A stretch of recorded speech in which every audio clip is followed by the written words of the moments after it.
एक समय की बात है। एक गांव में सभी लोग हंसी खुशी रहकर अपना जीवन जी रहे थे।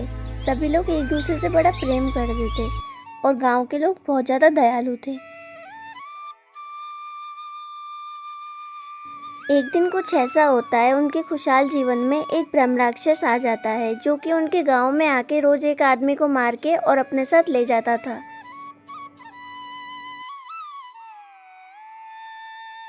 सभी गांव वाले उस राक्षस से बहुत ज़्यादा परेशान हो जाते हैं।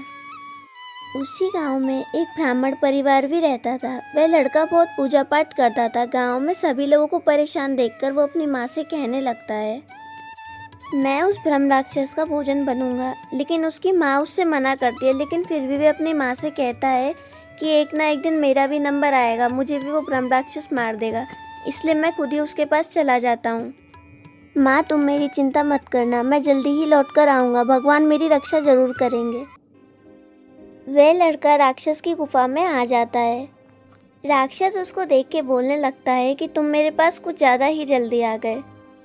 तभी वह लड़का बोलने लगता है कि मैं तुम्हारे पास ही रहूँगा, तुम्हें जब भी भूख लगे तुम मुझे खा लेना और मैं यहाँ रह के तुमसे बातें भी कर लूँगा।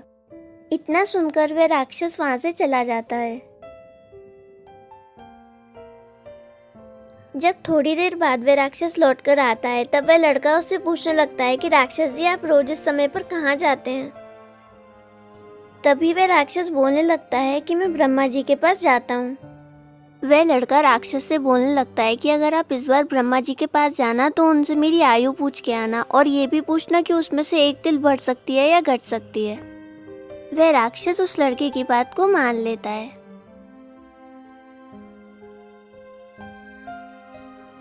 वह राक्षस ब्रह्मा जी के पास पहुंच जाता है और वह वहां जाके उनसे पूछने लगता है कि मेरे पास एक लड़का आता है, वो अपनी आयु पूछता था, क्या आप उसकी आयु बता सकते हैं।